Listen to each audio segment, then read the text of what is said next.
this is the HROT demo. It's a little demo for a game that I saw first announced at Realms Deep, otherwise known as BoomerCon. It's got some pretty decent options here. You get your resolution, max frames per second and things like that. Like I said, this is only in a demo phase, as it says right here, demo campaign. I'll play it on normal. And it seems to start off innocuously. Now I'm pretty sure this is in Russia because, well, the starting name there, as well as if you go check out the trailer, there's references to Russia there. I can only assume, though, that this is in like a post-apocalyptic dystopian kind of Russia, simply because of the enemies.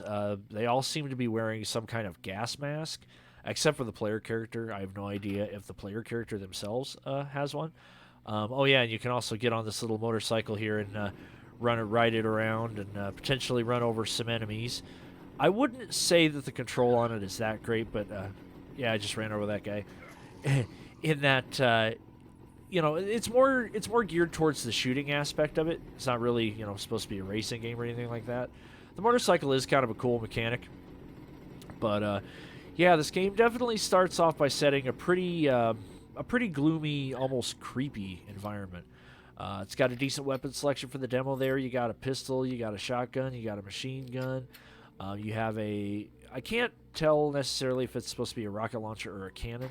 Yeah, you got mines, you got grenades, sickle, which is pretty good as a melee option. Backup melee options, not too shabby. I really like everything that I'm seeing here. It definitely reminds me of a Quake 1 style semi-polygonal kind of aesthetic. More so before Quake became, kind of modded and things like that. I'm not 100% sure if this is the Quake 1 engine, but it definitely looks really good. Especially from an indie horror, even from an indie shooter game. It's October as I record this, so yeah, see another enemy that's wearing gas masks. So even some of the heavy gunners have gas masks. All the heavy gunners like this guy. Well, more like a heavy grenadier, really. Kind of reminds me of the ogres from Quake 1 as well. But yeah, the sewer levels, obvious secrets that you can find in a way other than blowing yourself up. I haven't exactly mastered this demo yet, so I'm trying my best to make it through and have as good of a time as I can with it. Yeah, sitting here trying to figure out exactly the best way to tackle that wall, blowing it up, because obviously in a shooter game like that, if there's a crack in the wall, there's going to be a secret behind it. So, hand cannon, that's right. So it looks like a rocket launcher. Well, it functions as a rocket launcher, but it's called a hand cannon. I like the semi-skimmed milk for health. But all in all, I mean, it's a good aesthetic. The machine gun does feel good as well. I like the flashlight, and I like going down kind of further to kind of cement the creepy atmosphere that it's going for. Especially, nothing says to me creepy Europe like underhalls like this. The kind of catacombs, as it were, like you might find like in Paris or the London Underground or stuff like that. I always found that to be a suitably creepy setting for a video game, especially a shooter like this. But again, when it's set in this kind of Eurasia kind of setting, it's extra creepy because you never know some of the stuff that goes on there. I mean, not to say that America's any better. I guess I should lean off of that then, shouldn't I?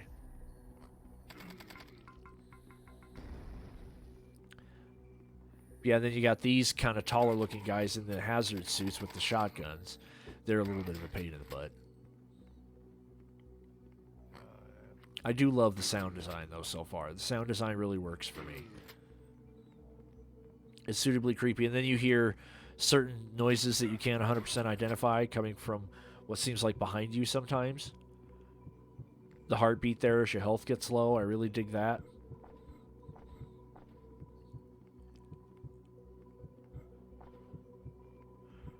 And I'm sure there are secrets in this game to try to find. I have yet to figure out how to get to any of them.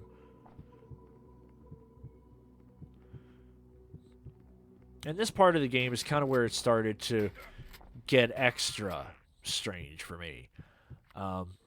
Because, you got the attack dogs and things like that. And I had to go back because I died.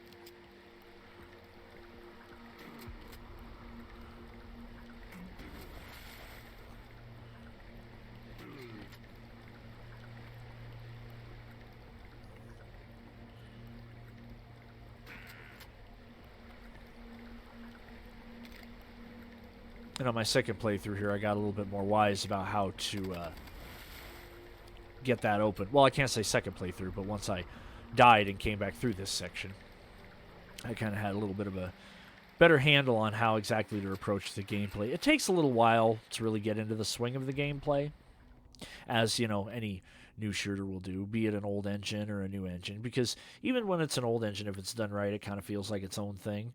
You know, it plays in its own way, especially if it's got original enemy design and weapon physics like this one does.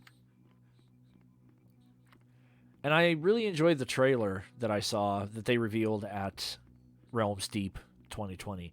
I would recommend you go and check that out on YouTube. It is a really good trailer. It does suggest that there's going to be quite a bit more to this game when it does come out. As I said before, it is only a demo at the time of this recording. And the demo is free to download and play on Steam, which is where I got it. So I really recommend going and picking it up there. And you can also be part of the creeps and the noises and the...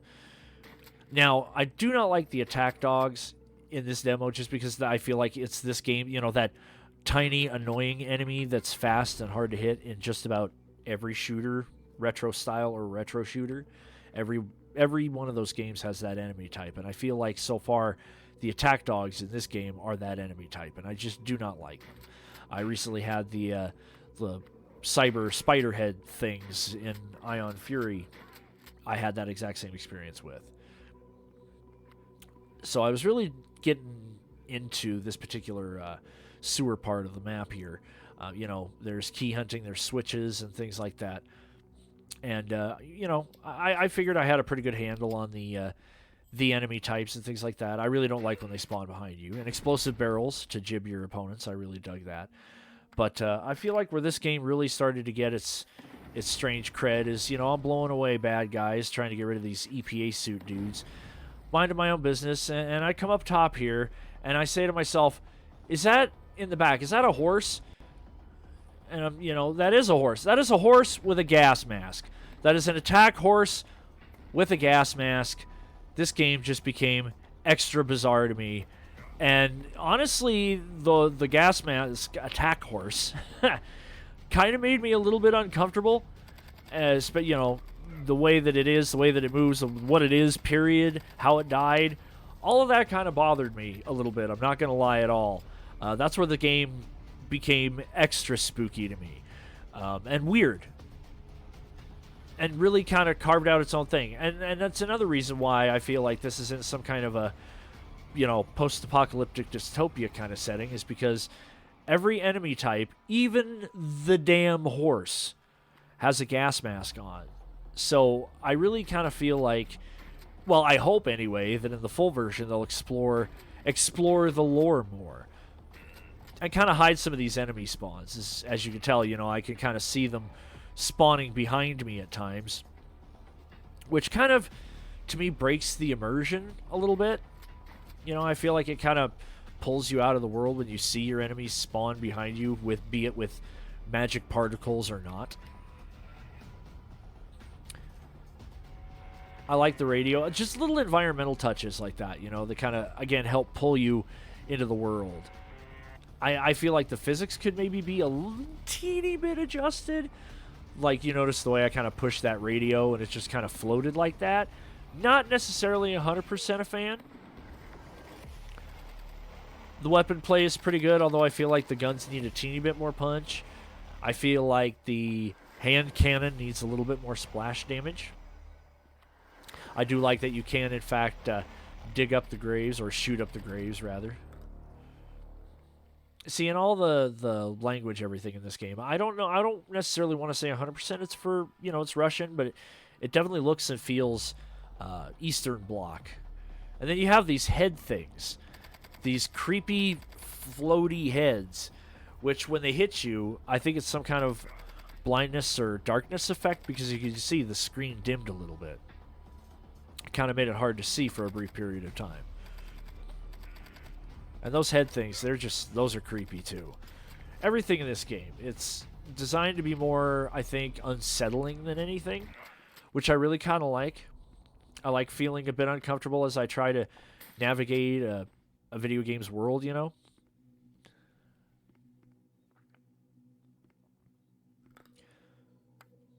I do think that the switch puzzles are pretty simple and simply implemented thus far.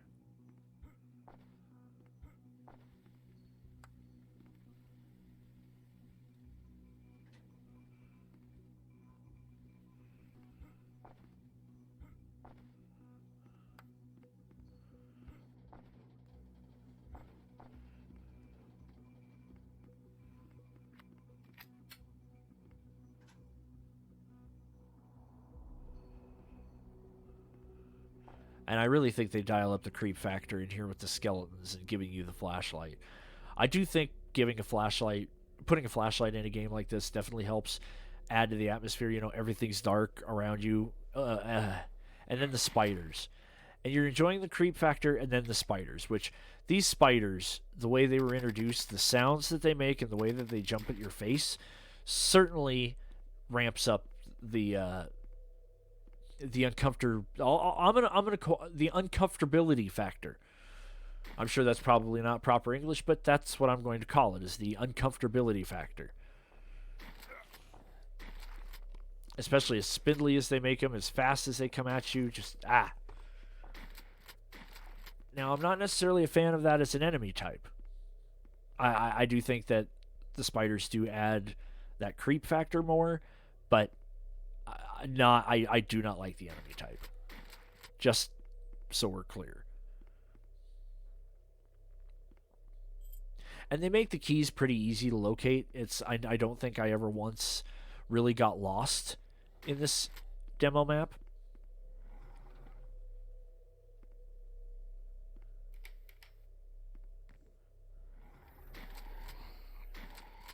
I might have had a moment of confusion, but I definitely didn't get lost.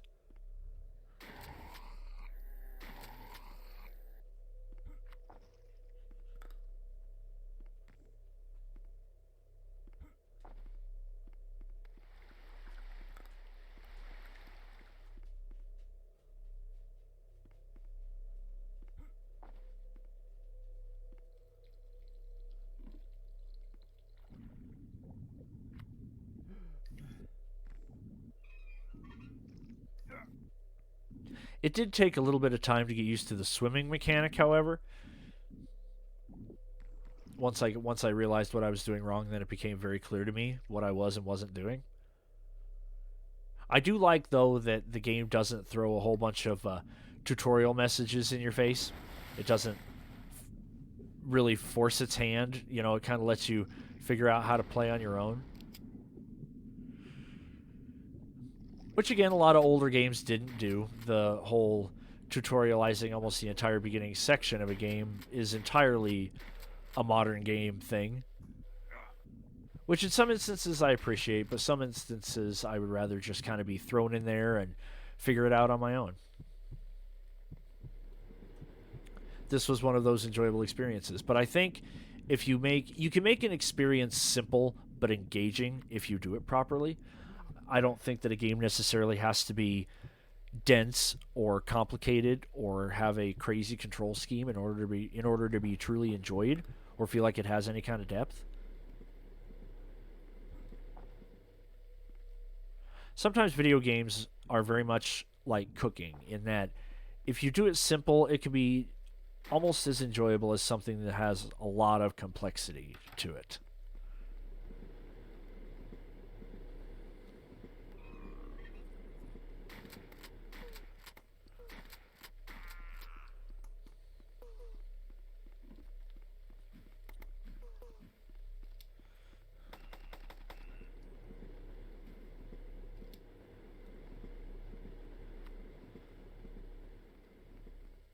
I even like the train going over the tracks every now and then. That definitely adds to the atmosphere as well.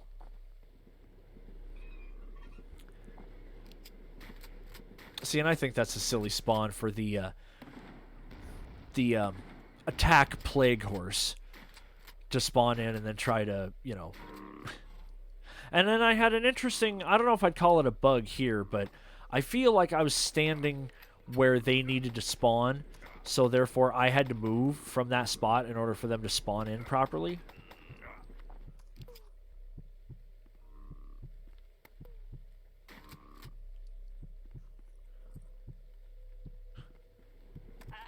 And I feel like the deaths in this game aren't unfair.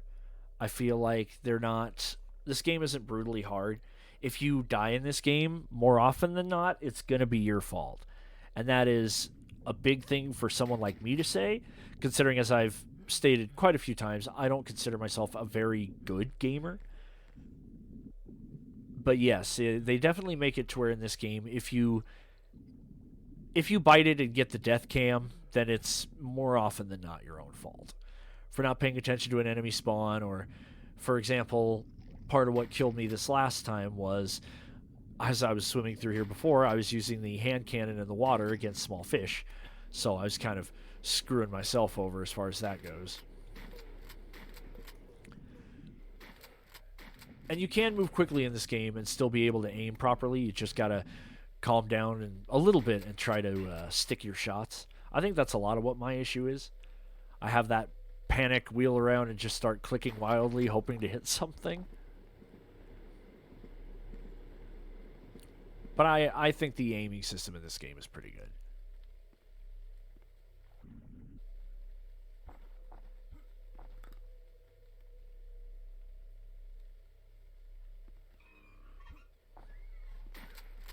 And there's the plague attack horse again. The most bizarre inclusion into this game.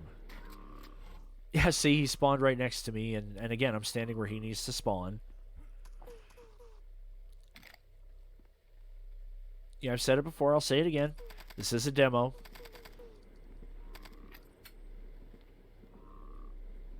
So I really kind of hope that some of these things will be, addressed in the full release version, but I am anxiously awaiting that. From what I've seen here, I will absolutely play the snot out of the full release version.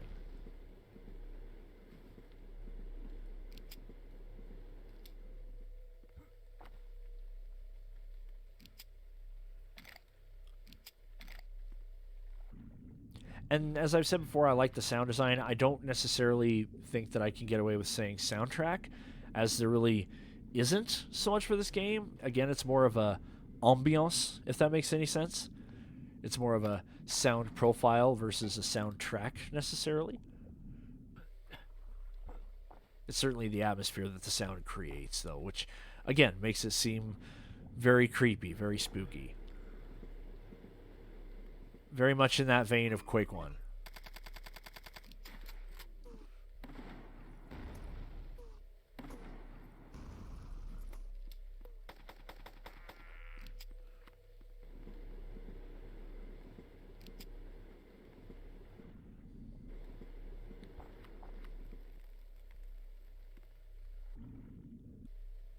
Now, if they could only, in the game, make the machine gun, the SMG, as good at range, as accurate at range as the pistol, I'd be happy. I am a little bit disappointed as to how inaccurate the SMG is at range versus the pistol.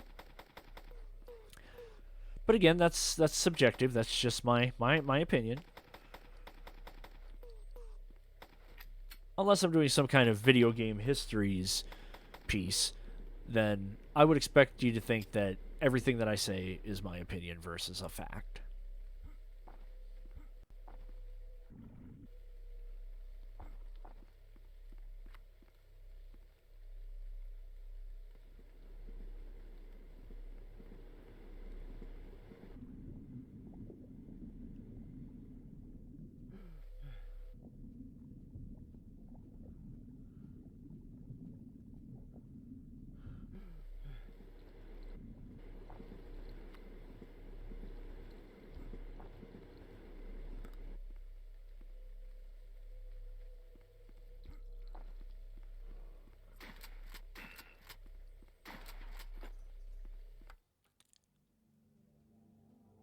And that is the HROT demo, folks.